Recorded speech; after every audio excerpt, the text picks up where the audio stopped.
satriya gung nagri ngalengko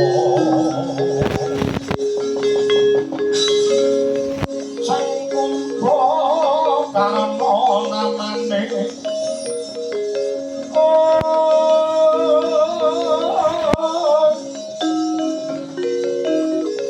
iku warna diyuga marandene kaya utami wedok parangalan kenya darbiantur mereka para baik rajo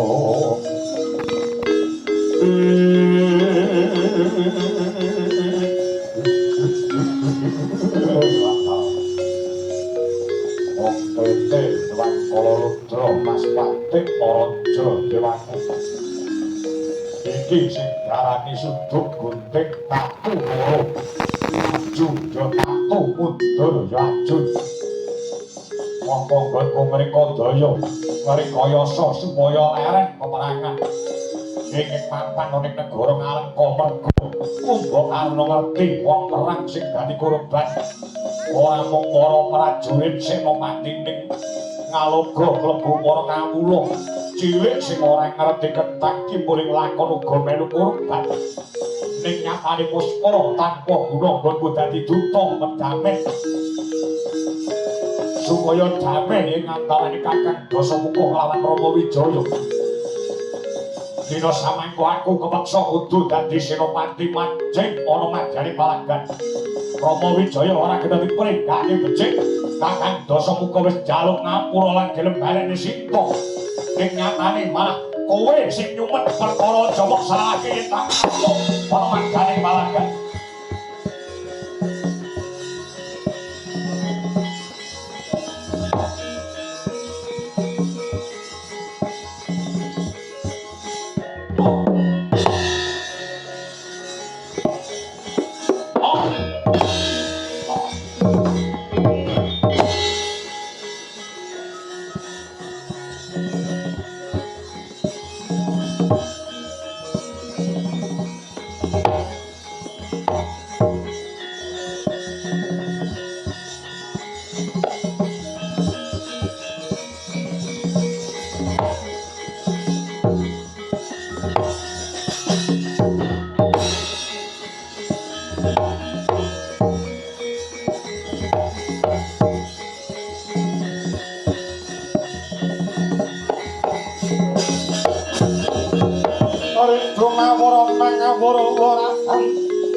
pengaraning ajuring gumaguru gongso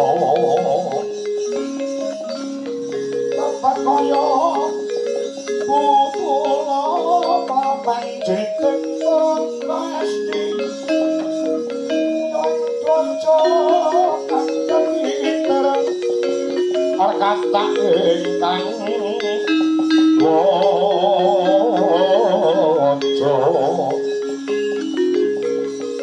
Wajo lalayu sepi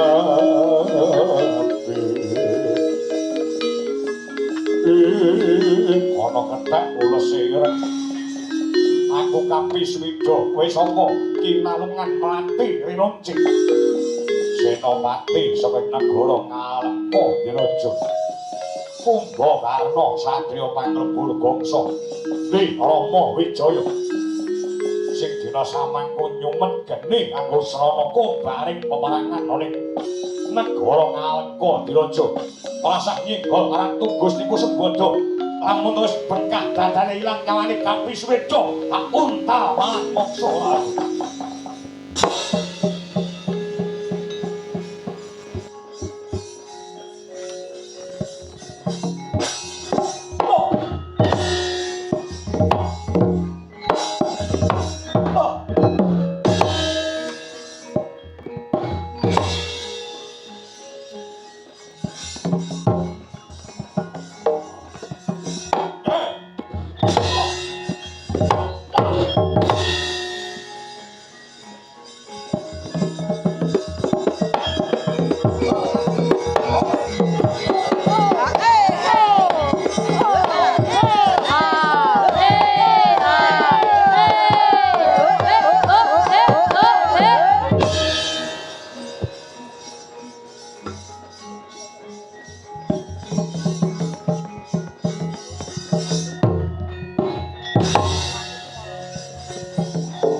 Sapa Senopati Nagara Ngalengka Diraja kadang mudaning ngarah Wanaraja Satya panglebur gangsa Kumbakarna. Kowe sapa? Rajaning Kethek Narpati Sugriwa. Kowe dhewe samangko goleki ratu Gusti Rama Wijaya tejak becik ora kena dijak apik malah mrikele sak karepe dhewe. Dina samangko ayo endi Rama Wijaya aku tanding.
Margo tempat watang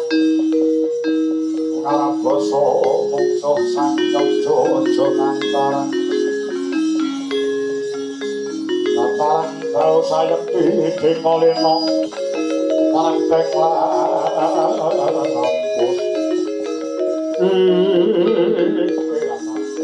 Aku wis ngukur kadidaya Aku wis ngukur kelawan kasantikan kamarajuritaning Senopati Negara Ngalengka Pranyata Surasati Pranira Jeng Malanggane mung ijen padha ijen oke ketek sing do mangke ora wadya bala kroyok ayo kono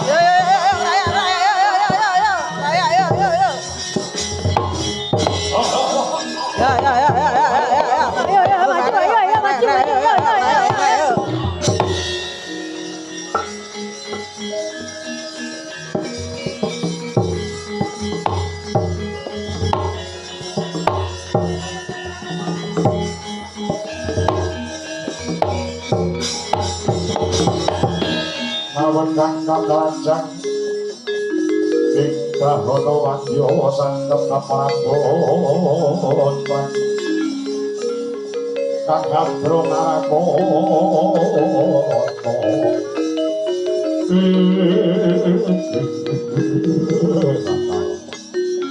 Mung semono kaprawiran lan kadigdayaning para kethek saarajane kethek Narpati Sugriwa wani mumung ngeroyok, wani mumung bareng-bareng. Ayo, ngeroyokan iku mbok karno bledos dari buta pitung gunung megalingan.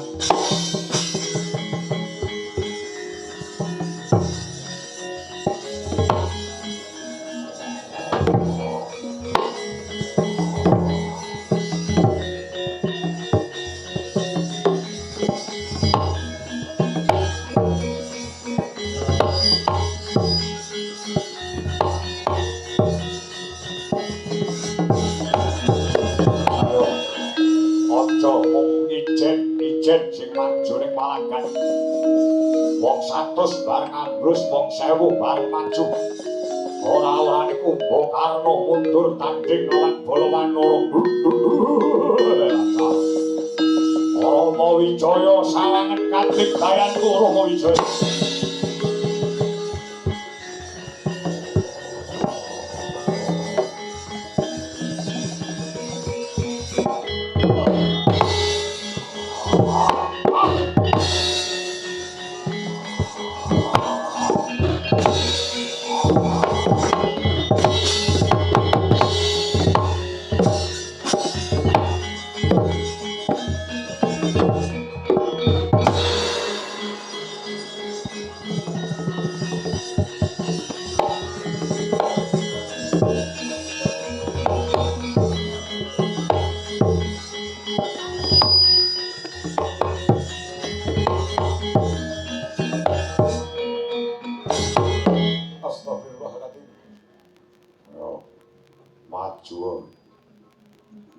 maju jangkah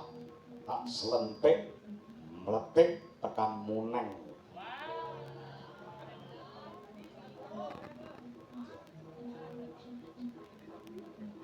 maju Jatasa aja mung ijik royokan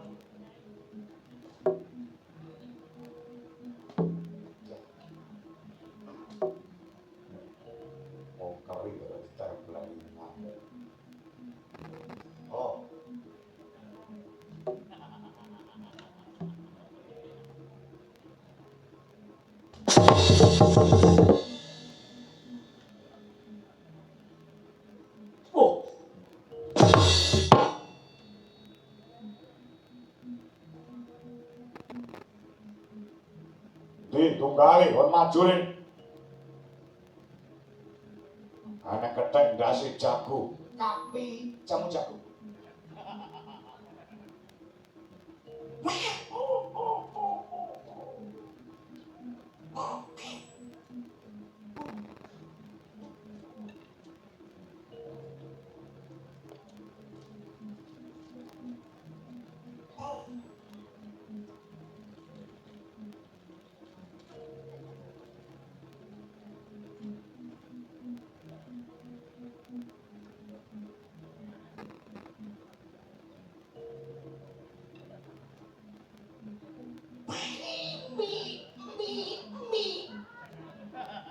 Sopo ya kethek ndas wedhus kaki sandesit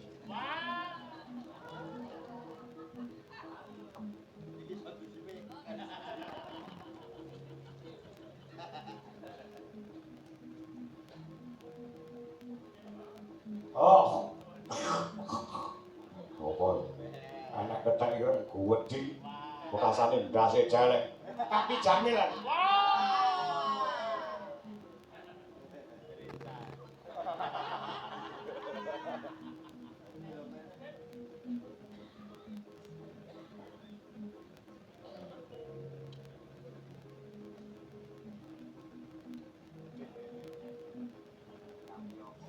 ceritane dikeroyok kethek oke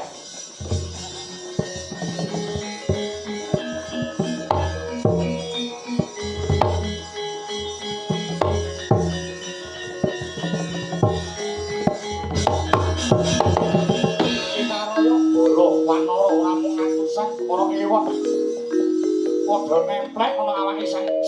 Pati Agung ing negara Ngalengka sang Kumbhakara. Dasi ana ketheke, rambut ana ketheke. Geger ana ketheke, cangkem ana ketheke. Dada ana weteng lan sakiwa tengene ana ketheke. Yen Cinandra saking Mandrawa nganti kaya gunung kethek. Ya winastan Arga Rewanda. Nalika semono ora saya kendho ning saya kenceng pengamuke sang Kumbhakara. Gerung den kirikaken kathah kecenging blasah dumining pejah.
Sira sebit ontang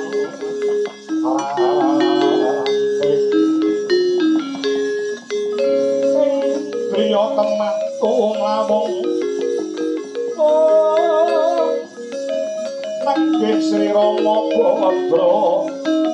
so anggalih para camira sang ayu Dewi Rekyat para Sinta Cinindra Wanaya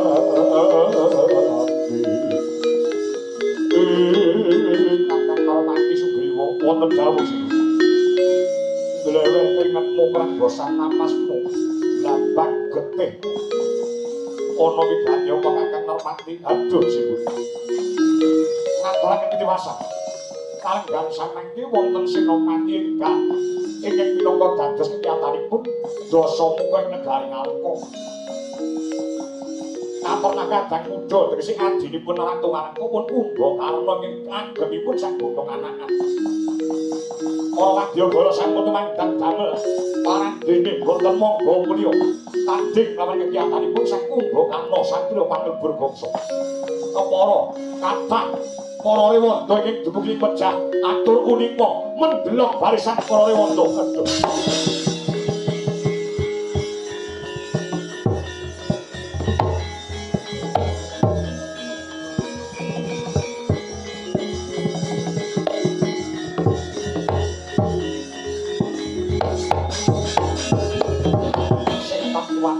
Kedadean kakang Normati sapa sing ora mudeng saya sapa sing ora ngerti kandheng dayaning sang Kumbhakarna iku lima tapa dasaring traing kusmareng besing madu kang sata putraning Brahmana rinangkung sang Begawan Wisrawa mula ora neh ora muka kamuntumung badan sepata tegesipun ijen tanpa roman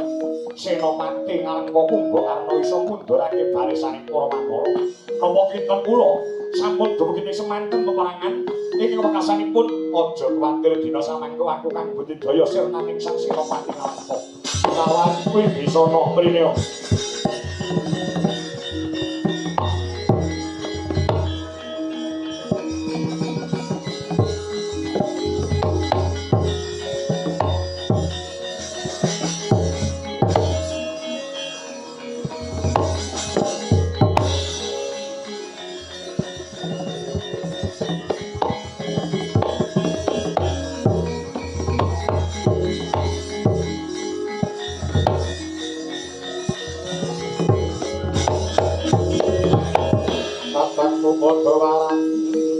becik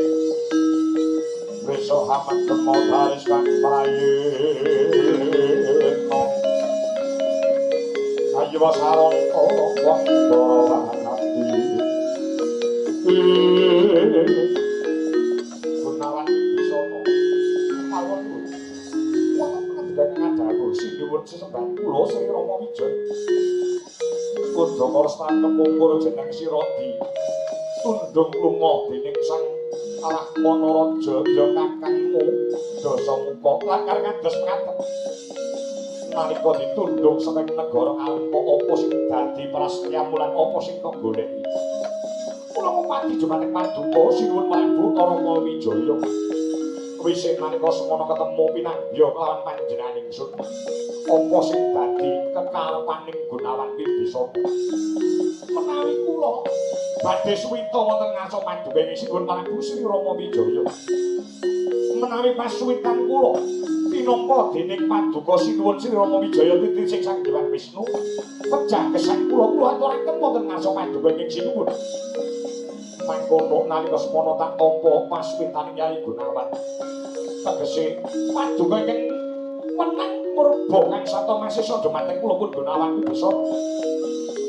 umpama ana perintah saka panjenengan ingsun tumandung kelawan jeneng Sira Gunawan tertamtu badhe kula tindakaken umpama tak perintah ngalor Gunawan badhe ngaler tak perintah ngidul Gunawan badhe ngidul umpama nampa dawuh saka panjenengan ingsun nganti nandhang raga tegese lara sampun malih kok sakit dosinuwun pejah kula temah anggen kula mesti dawuh Sang Hyang Wisnu Bathara bagus yen to mangkono ana dawuh sing kudu ditindakake bareno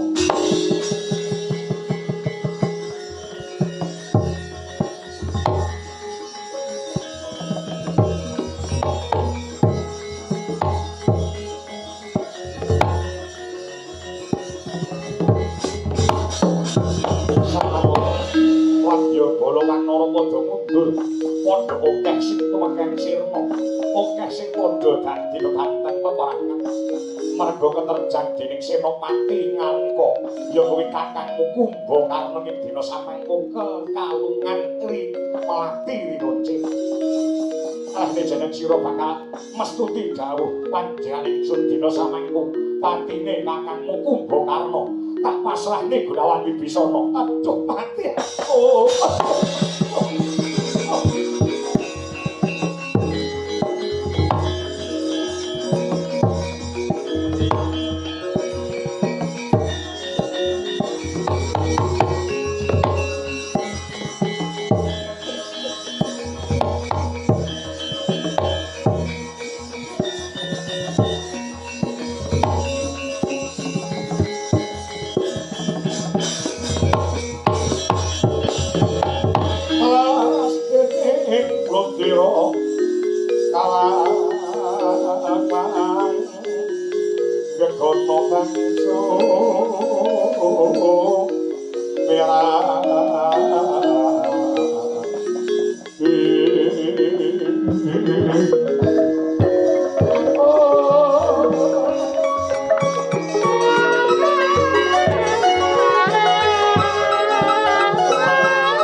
Rama Wijaya kang Prabuda Dawi sang Hyang Wisnu Bathara kudu tindakake jiwa kasatriyamu ketara Gunawan ana perangan wis ora mikir perkara katresnan ning perkara kewajiban kang kudu tindakake monggo mok tindake ya monggo ewadene badal jawuh saka panjenengan ingsun yen ana apa aja sambat kawon panjenengan ingsun nggih kula bicara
Sasampunipun kula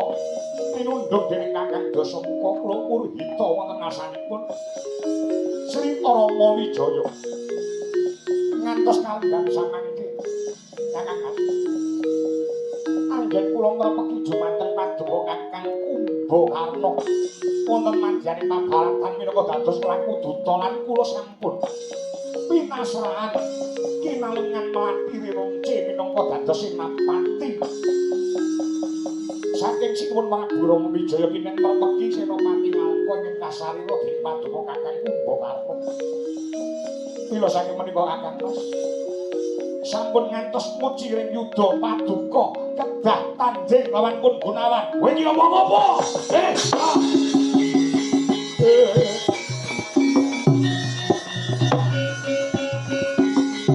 Rama apa iki to?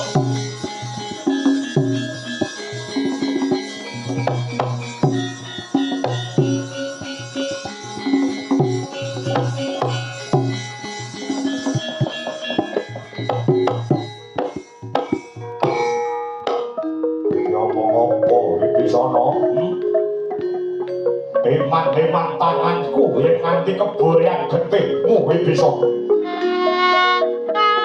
apa yo arep tegel aku mateni lawan kowe Senopati aku ngomongin Pandhawa ini sampun sanggup minangka dados Senopati kedah sanggup bae tenang mengatosipun ngatos kewajiban wonten paragan menika boten wonten dulur ananging mungsuh menang utawa kalah lara utawa mati paduka sampun damel prasetya kula nggih sampun dadeni sumpah ingin manjing wonten telenging dodo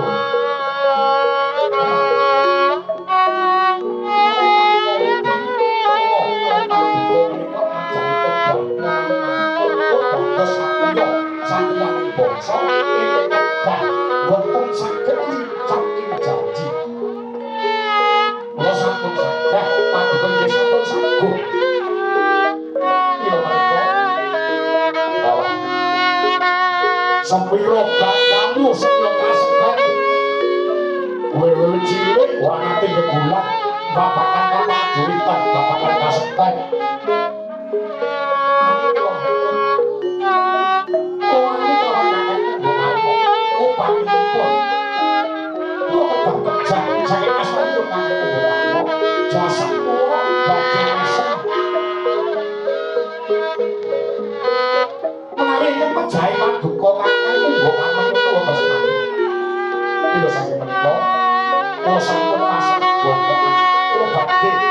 Wajiban kula netepi wajiban kula dados Senopati Senopati menika sumpah Senopati menika prasetya boten badhe mundur nek dereng dados makan gagal bapake lawan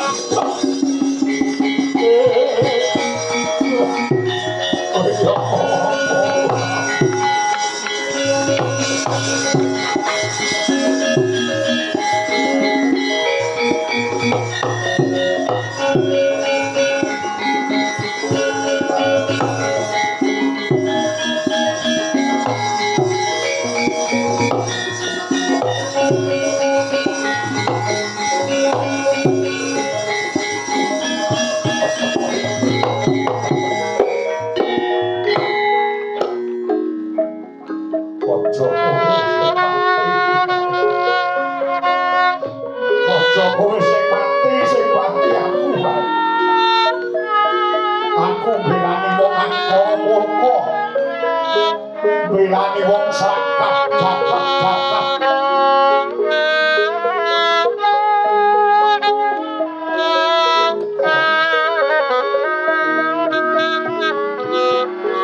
sepinten kadek dayak kula boten badhe ojo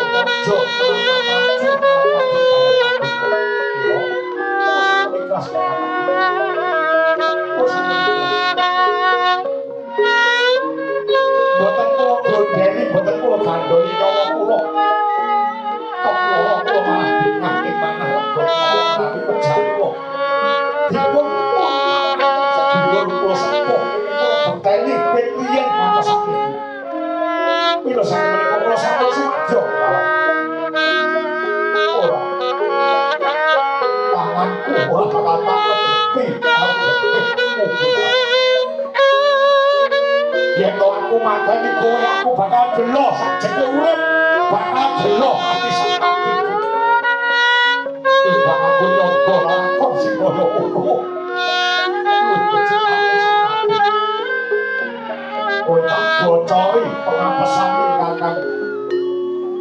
golek satriya sing suci lair batin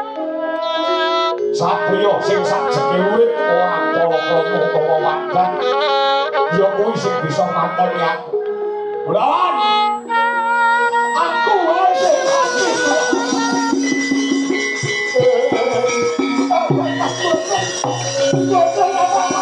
Aku lawan.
sange satriya linuwe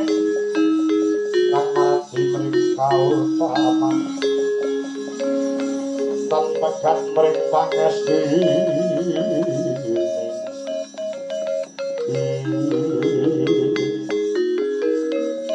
Gunawan Wibisana wonten tibane ngadawu Raden Lesmana Widanto Mandika kandhang mudhanipun ingkang Sinten Prabu Sri Rama Wijaya para kaki kowe kandha kelawan panjenenganing Surya Bin jeneng sira kumliyah kaya dene layangan medhot saka benang aduh Raden kula dipun sawanaken dening Kakang Kumbakarna Sena kanthi ngalem Kaweningana bilih kalenggan samangke kula ingkang kinalungan melakiri nunci pinarintah dening Sinten Prabu Rama inen mejahe Senopati ngalengka Kakang Kumbakarna namung kemawon boten pojo-pojo kadigdayan kula menika traju kalawan Kakang Kumbakarna mekasanipun Kakang Kumbakarna boten badhe tegel teguh mentala mejahe dhumateng kula wekasanipun maring dawuh dhumateng kula ingkang saged mejahi Kakang Kumbakarna namung satriya ingkang mahabet utama suci lair batine ingkang lampahi wadat sajengke gesang boten palakrama menika saged nyampurnaken materi Kakang Kumbakarna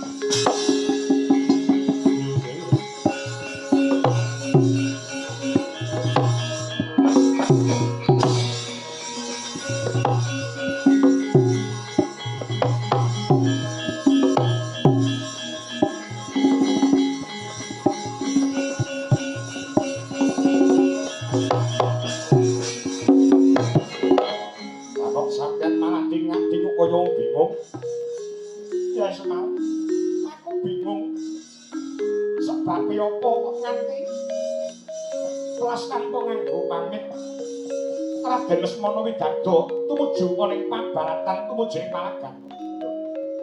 Lah sing ngodha sampeyan ngoten. Sing ngodha sing info niku panjenengan. Lho, aku kandha piye? Sampeyan mau ora kandha. Kadigdayane Kumbakarna niku pancen mraja ing ngapapak. Ingkang mekasanipun kadigdayanipun jaya kalintang jayaning perang. Aja menika menungso dewa mau